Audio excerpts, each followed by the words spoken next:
Hey everyone, welcome to my channel Illustrate Law. So here I won't just read or explain the legal provisions to you, but I will try to bring them to life. So जैसे हम कोई movie देखते हैं और उसकी कहानी हमें बहुत लंबे अरसे तक याद रह जाती है, या किसी सॉन्ग के लिरिक्स हमें बहुत अच्छे से याद रहते हैं, इनफैक्ट एग्ज़ाम में भी उसके लिरिक्स चलते रहते हैं, तो this is because our pictorial memory is way sharper than the other one.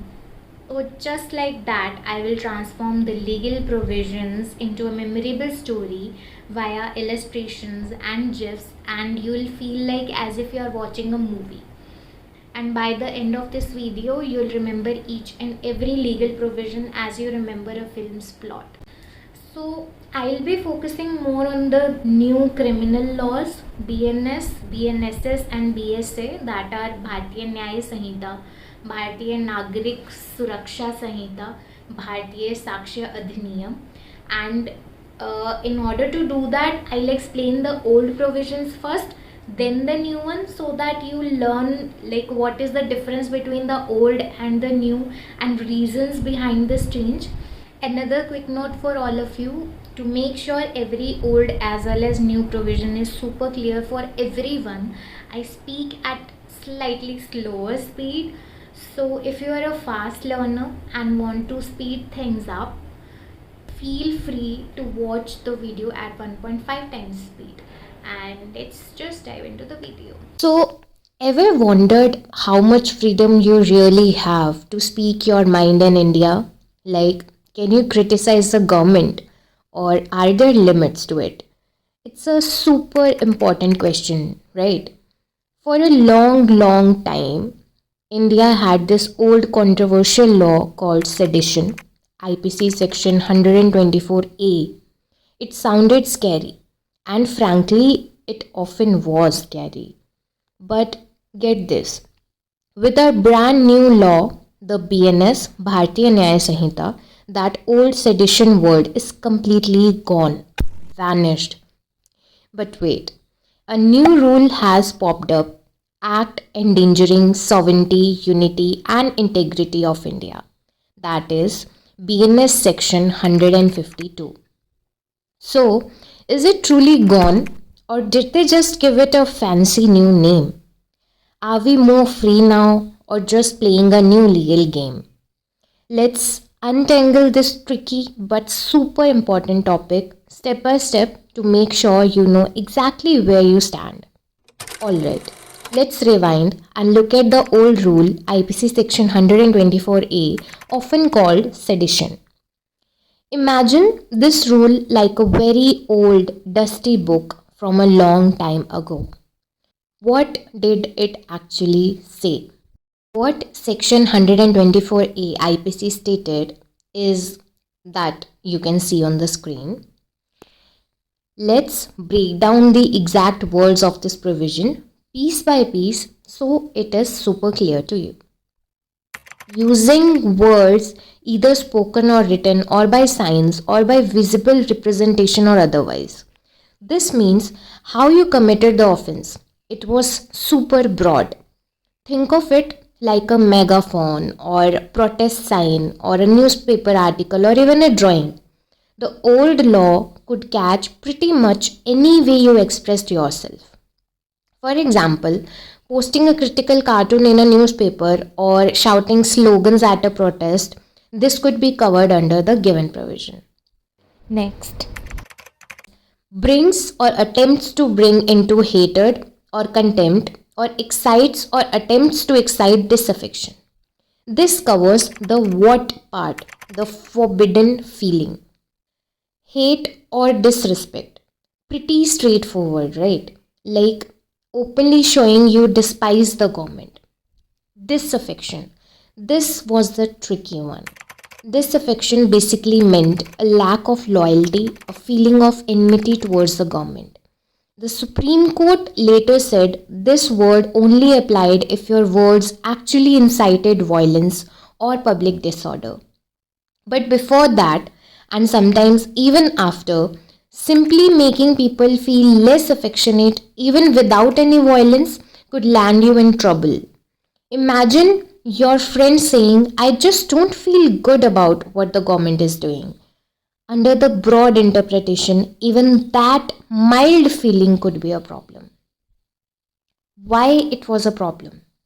This part was vague and could easily be used to shut down strong opinions, even if they were peaceful. Target for this provision? The Government of India. This was the target. The crucial point, it was about the government, the people in power at that time, and not the country, India itself. So, if you criticize the specific government policy, say a new tax rule, it could be seen as showing disaffection towards that government. Why this mattered? It meant criticizing the ruling party or their decisions could be labeled sedition, not just threats to the nation as a whole. Now, what was the big reason this law was put in place? The British introduced it in 1870. Why? To shut down anyone who spoke against their rule during our freedom struggle. It was a tool to keep control, to silence our freedom fighters like Mahatma Gandhi or Lokmanya Tilak, who simply wanted independence and spoke passionately about it. Even their peaceful, powerful words could be called seditious under this old law. And the punishment, it was serious. You could go to jail for up to 3 years or even life imprisonment, with or without a fine. This wide range and the potential for a very long jail term made it a terrifying tool against free speech. In simple terms, this provision said, if anyone using words, spoken or written, signs, pictures, or anything else tries to make people hate, disrespect, or feel disloyal towards the government of India, then they can be punished. Now, let's come to the explanation part. Before that, ये question बहुत students के दिमाग में आएगा कि हम नया provision समझने आए हैं, तो हम पुराने में फिर से दोबारा मतलब उसे इतना डेप्थ में क्यों समझ रहे हैं. सो रीज़न बिहाइंड दिस इज़ कि जब तक आप ओल्ड प्रोविज़न अच्छे से नहीं समझेंगे, न्यू प्रोविज़न क्यों आया, उसमें क्या डिफरेंसेस हैं, क्या सिमिलैरिटीज़ हैं, वो आप अच्छे से नहीं समझ पाओगे. तो सबसे पहले बेसिक जो है वो समझना ज़रूरी है, इसीलिए हम पहले ओल्ड प्रोविज़न को पूरा डेप्थ में समझ रहे हैं. सो coming back to the explanation part of section 124A IPC. Explanation 1, it said the expression disaffection includes disloyalty and all feelings of enmity. First, what did disaffection even mean? The old law explained it very clearly that it meant disloyalty and all feelings of enmity, dushmani, basically a deep negative feeling towards the government. As simple as that. Now comes the explanation 2. Comments expressing disapprobation of the measures of the government with the view to obtain their alteration by lawful means without exciting or attempting to excite hatred, contempt or disaffection do not constitute an offense under this section. So, इसका मतलब है कि आप government की policies को criticise कर सकते हैं, पर उसका कारण ये होना चाहिए कि आप उसको लॉफुल मीन्स से बदलने की कोशिश कर रहे हैं, ना कि कोई केओस क्रिएट करने की कोशिश कर रहे हैं या लोगों के मन में डिसअफेक्शन क्रिएट करने की कोशिश कर रहे हैं. The law allowed you to voice disagreement with government measures like new rules or schemes, but only if your aim was to get them changed. That too lawfully. Like when the farm bill was introduced, farmers उनका सिर्फ एक major reason था कि वो rules, वो जो नए rules हैं, वो नया कानून है, वो ना बने. वो गवर्नमेंट को क्रिटिसाइज नहीं कर रहे हैं, वो कोई केओस क्रिएट करने की कोशिश नहीं कर रहे हैं, जस्ट ट्राई कर रहे हैं कि वो जो लॉ है वो ना बने. सो could you criticize government policies? Yes, you can do that, but only if you are trying to change those policies, that too lawfully. As long as you were not trying to spread hatred or disloyalty, it was no offense. Explanation 3. Comments expressing disapprobation of the administrative or other action of the government without exciting or attempting to excite hatred, contempt, or disaffection do not constitute an offense under this section. Third, what about criticizing how the government acted or managed things? Again, you could absolutely do that, but expressing disapproval of their administrative actions was also fine, provided you were not trying to excite hatred or disloyalty. It was like you can give constructive feedback but are not allowed to create chaos. तो चाहे आप government के नए rules के बारे में criticise कर रहे हैं, चाहे आप गवर्नमेंट के चीज़ें मैनेज करने के बारे में या उनका एडमिनिस्ट्रेटिव एक्शन वो कैसे ले रहे हैं उसके बारे में क्रिटिसाइज़ कर रहे हैं, उसका रीज़न होना चाहिए कि आप उसमें एक बदलाव लाना चाहते हैं, ना कि कोई और रकस क्रिएट करना चाहते हैं. सो even the old law had these clarifications. It was not about shutting down all criticism, but about preventing calls for serious harm or disloyalty. These points are key to understanding the difference even with the new BNS law. Now, let's fast forward to today, to our new law, BNS section 152. This is a big step. The exact words are, like as you can see on the screen, section 152, acts endangering sovereignty, unity and integrity of India. Let's break down this new rule piece by piece. You'll see some important updates. Whoever, purposely or knowingly, this is huge. This means it's not enough if your words might cause a problem. You must have a clear intention to cause that problem. You either did it on purpose or you knew exactly what harmful outcome your actions would cause. For example, if you casually complain about traffic, that's not purposeful. But if you purposely post a fake, dangerous message to spark chaos, that's purposeful. Why it is better? It aims to protect accidental or casual comments and focuses on real harmful intent. By words either spoken or written, or by signs, or by visible representation, or by electronic communication, or by use of financial mean or otherwise. This is how you commit the offense, and it's been updated for our times. Electronic communication, this is new. It means social media posts, WhatsApp messages, emails, videos you upload, anything online. The old law was from before the internet. Financial mean, also new. This targets people who fund these harmful activities. Why it is better? It's modernized to catch threats that happen online or through funding which were not explicitly covered before. Excites or attempts to excite. This is the what part. What does it do? Excites the specific serious threats. Secession means break away from India, like trying to make one part of India become its own country. Alright? Armed rebellion. Start an armed fight, inciting people to pick up guns and fight against the government. Again, very clear. Subversive activities. Do sneaky, harmful things. This is a new one and it's a bit broad. It means secretly working to undermine or overthrow the system or government.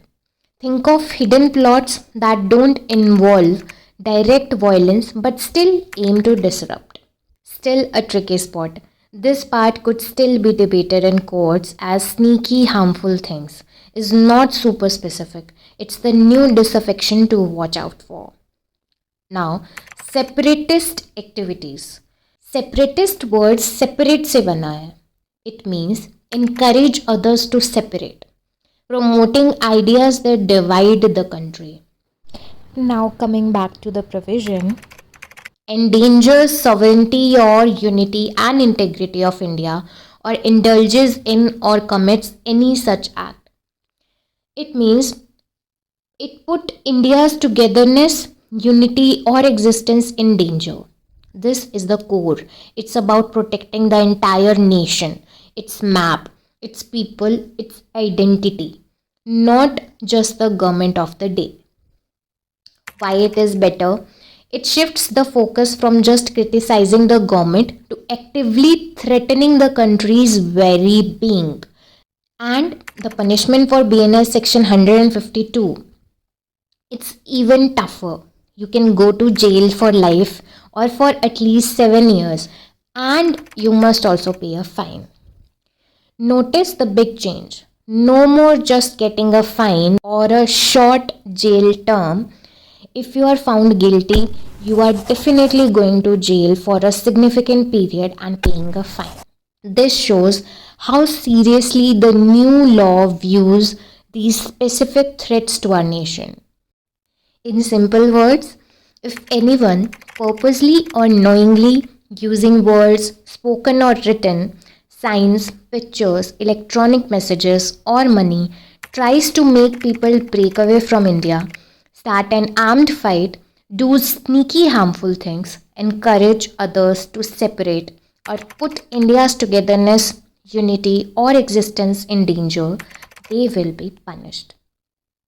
Now, coming to the explanation part. Explanation says comments expressing disapprobation of the measures or administrative or other action of the government with the view to obtain their alteration by lawful means without exciting or attempting to excite the activities referred to in this section. Here's the key takeaway straight from the old laws notes, which is still very relevant. Like, you can criticize the government.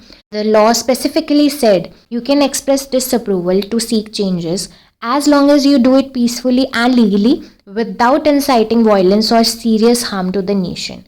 Your voice matters, but always within legal bounds. इन्होंने actually जो explanation 2 और 3 थी पुराने provision की, उसको combine करके एक में डाल दिया है. You can criticize the government measures, you can criticize the government administrative action, कि आप गवर्नमेंट मेजर्स को, उनके एडमिनिस्ट्रेटिव एक्शन को, उनके मैनेज करने के तरीके को क्रिटिसाइज कर सकते हैं, बट उसके पीछे का कारण सिर्फ ये होना चाहिए कि आप उसे लॉफुली बदलने की कोशिश कर रहे हैं, ना कि कुछ और केओस या रकस क्रिएट करने की कोशिश कर रहे हैं. So we have looked at both rules. Now let's put them side by side like a simple chart and see the real differences and why they matter to you. So in this comparative table, as you can see, we have 4 partitions. First, basis of difference, meaning what are we actually comparing.